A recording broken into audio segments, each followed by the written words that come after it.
So I'm going to show you how to do a nice narrow hem on a curved hem. So I'm gonna have to move the camera out of the back a little bit so you can see.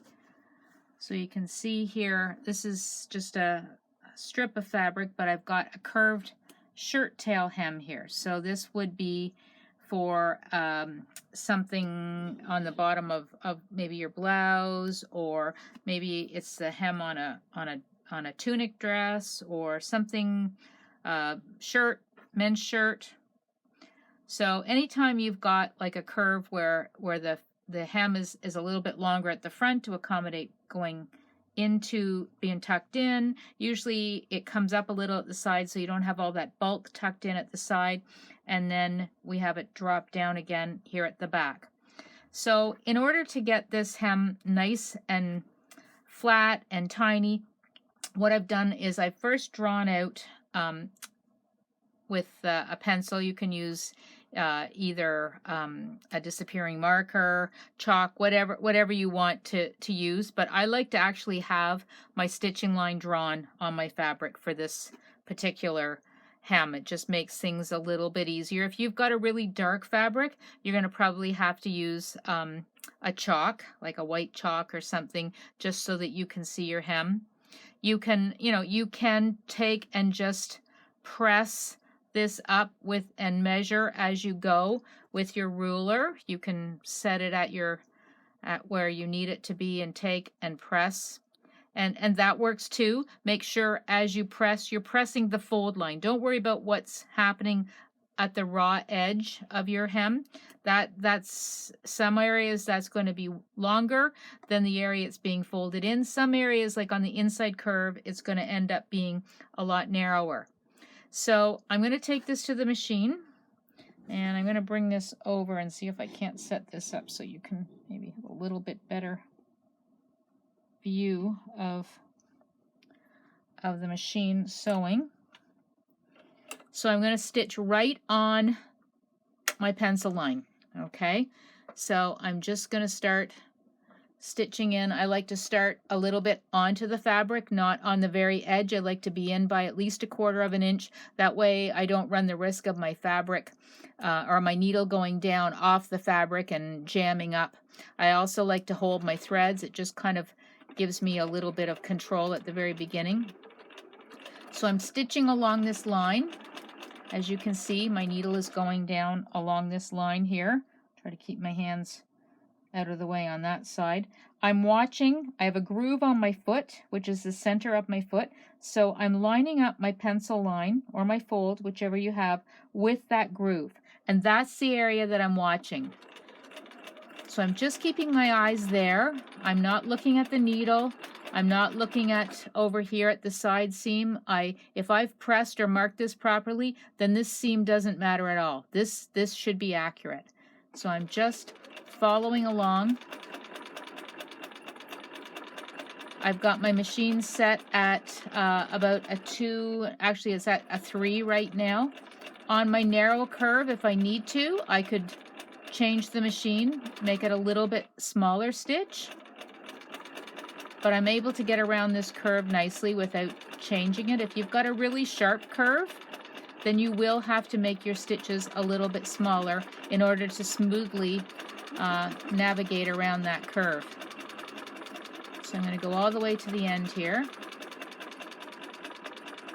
I don't need to back stitch, because if this was my shirt, it might be a placket that's going on the front. If this was the very end and this was a finished edge, yes, I would back stitch. But because it's raw and I know it's going to either have another treatment done to it or another piece of fabric sewn on, I'm not going to bother back stitching. That's just extra fabric or extra thread that you don't need.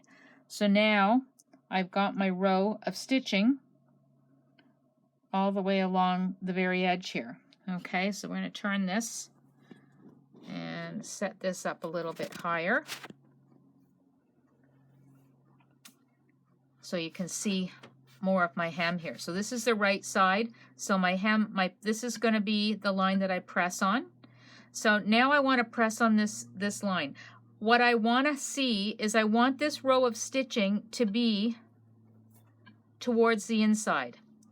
Now I don't want it to be towards the inside by 1/8 of an inch, or even a quarter, you know, maybe the maximum a 1/16 if you have to do that. But the ideal amount is that it's just, you're just able to see it, okay? That there's very little fabric. Okay, so, and it is much easier to press just along that edge, okay? And the closer you can get to that edge, the sharper you can make it, the better your hem is going to be. Okay, so you can see that I've got this hem pressing up. There's a few tucks in here. I'm not going to really worry about that because the way I'm going to stitch this, we're not going to have those there. They're not going to be a problem in a few minutes. So around this inside curve, you've got to take a little area at a time, and you may have to kind of fold up the edge a little bit. You probably have the feeling that you want to clip it, but you don't have to, okay? Let's just take it a little spot at a time, like even if it has to be like a 1/2 inch at a time. Just take and press along here, keeping that seam line or that stitching line so that it's on the edge. You don't want to see it from the right side, but you do want to just see it from the wrong side. So there's about 2 or 3 threads between where my fold is and where that stitching line is. Okay, so now I'm going to flip this over, and so I've got the right side up. So I'm going to take, and what I'm doing is I'm actually just rolling that hem so that I can now see about 1/8 of an inch of fabric from the edge of the roll to my stitching line. Okay, now you don't have to press this. Because you've made a really good press, then it should roll nicely. So now I'm going to take, and I want to stitch right on that thread. So I want to stitch right on that first sewing line, but I now have about 1/8 of an inch of fabric still folded over, but I have it just to the right of my stitching line. So I'm going to come back here and bring my camera down again so that it's going to be closer to where you can see. And I'm going to start in, like I say, I like to start about 1/4 of an inch in. I'm going to hold my threads just so that they don't get all jammed up inside here. I'm going to put my needle down. Okay, so now I'm going to take, and I'm going to start stitching. Now, you have to be very careful when you're stitching here so that your fabric doesn't end up going into your feed dogs. I'll show you that area in just a minute.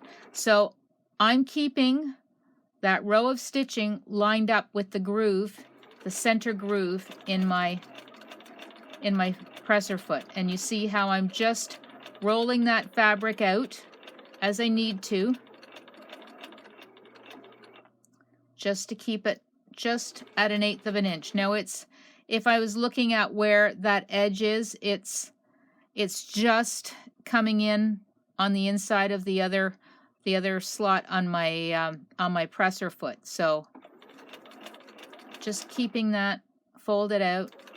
If you need to eyeball or take your ruler every once in a while, you can take a ruler and just make sure, this is a pretty narrow area, but just make sure that you're keeping this lined up here. You could put a piece of painter's tape along the edge there if you want to, just to give yourself a guide for folding out. But as long as you've got a fabric that's fairly stable, if this was a really slippery light georgette or a silkier fabric, your pressing comes in very handy at that point. But you just might have to do a little bit of extra pinning. Now I'm coming to the area where I have my inside curve. So it's wanting to kind of pull a little bit more out than I want. So I'm just taking my time here and just slowly pulling everything out. If you feel like you're getting a crease, put your needle down, lift your presser foot up, just pull anything out of the way just so that you're not creasing, and just kind of keep moving along. There's nothing saying you can't stop and lift your presser foot up. So I'm just going around, trying very carefully to stay on that row of stitching. The tighter that curve, the harder it is to do. But you just take your time with it. If you need to shorten your stitch up. If you've got a control for your machine to go faster or slower, then use your control. Sometimes I find if I'm standing like I am now, I actually have better control over that foot pedal than I do when I'm sitting. I seem to be able to get it to slow down a little bit more. So I'm now just coming up to the end here. So I'm going to come up to the end, make sure my take-up lever is in the upright position. So you can see how I've stitched all along here. Okay, on the reverse side, you can now see that I have a little bit of excess here. I'm just checking in my areas. I don't have any tucks anywhere. So now what I'm going to do is I'm actually going to trim away all this excess from the reverse side. Okay, so we'll bring this up a little bit more, bring it back so you can actually see what I'm doing here. So now I'm going to take and I'm going to trim all this excess away. So I'm trimming right as close to that stitching line. I don't want to cut my stitches. If you've got a pair of applique scissors, they might be handy right now. It kind of helps from cutting anything you don't want to cut when you're cutting this close to an edge. So you can see here that I'm cut right very close to the edge of my stitching. Now you'll have to be very careful. Don't handle this fabric too much because it will fray. You don't have much holding it in place, so it will fray if you do a lot of handling. So you want to try to keep that down to a minimum. Around this inside curve, it's still a little bit tricky to get through, but I'm managing to get around that curve without cutting any stitches off. So I'm just going to carry on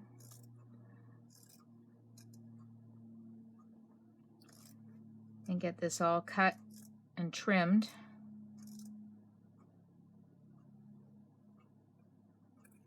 So I'm trimming all the way to the end. So I've got this all trimmed. You can see that my edge is trimmed. If you look from this side, now when I press this up, actually if I open this up, you should be able to see the crease line. You might see some of the stitches, but you can definitely see in there, I can see that pencil line in a few spots. So now I'm going to take, and again, pressing, so important. So I'm going to press this flat again, back on the same seam that I had it pressed originally. So I'm just giving it a good press. Right side or wrong side doesn't really matter as long as you're staying on your original pressing line. And this is when you want to make sure you can't see any of your stitches from that first line. So I'm just making sure that everything is kind of tucking down behind. I'm going to go all the way along here, press. The idea of pressing as you go, it just makes the sewing go a lot easier. You'll have less pinning to do. So you can see that I've got this pressed nice and neat. Okay, so now I'm going to take and I'm going to go back to my machine. I'm going to bring this down again. And I'm going to take it over here, so hopefully you can see in here. Get this maybe down a little bit lower. So now my row of stitching that I want to do this time is going to be right, I want to catch this fold here. So I want to actually just start and stitch right next to that fold. Now, actually, before I go into that, I want you to see that I'm going to take my foot off. You can see that my feed dog plate here, my throat plate, has a wide opening. So that's to accommodate a zigzag or to accommodate a left or right needle position. If you've got a foot or a plate that has just a small opening that is just for the needle to go straight down, you may want to use it when you're doing this. You just have to remember to change it back because it will not accommodate a zigzag. What will happen is your needle's going to go down and it's going to hit metal. It's not going to hit that hole. So you'll break your needle. Okay, so I want to start my needle down, and I've got my needle right on the very edge of this fabric. So I'm just making sure that you can see in here. And I'm holding on to my threads because I'm going to have to be very careful here and kind of help pull everything through without doing a lot of tugging. I want to get my fabric through because this is a narrow hem. You can see how narrow it is. It's just a little over 1/8 of an inch.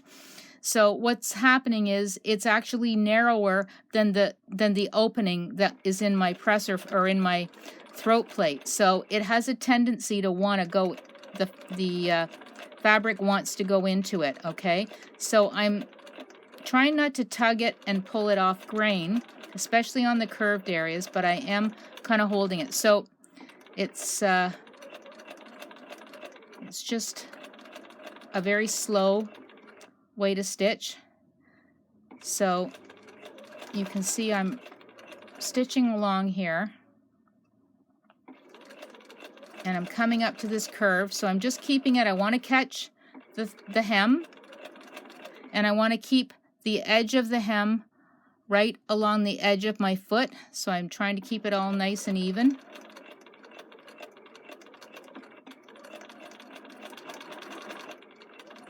So I'm just stitching along here, keeping my eye here and not back at the needle. Every time I notice that I'm looking at the needle, I also find that I have a little bit of a blip or a little wiggle in my seam. Now normally I would have a matching thread, so I wouldn't be worried so much about how straight mine is. Well, I was lucky. My bobbin thread just ran out. So you can see a couple areas here where I definitely have a little bit of a blip, and I also can kind of see where this is creased a little. It's because I was trying to keep that fabric from going down into my throat plate. So I'll just bring this over, bring my camera back up, and let's give it a press again. I've run out of steam in my iron, so it's not, but you see how I've got a nice flat narrow hem, and on the wrong side, yes, there's a couple extra rows of stitching, but see how nice and neat it is. There's no tucks in here. It's eased itself in, so I didn't have a bunch of tucks. I didn't have to do any clipping. Lots of times when you've got a curve like this, you have to clip. So this eliminated all the clipping, so you've got a nice flat curved hem.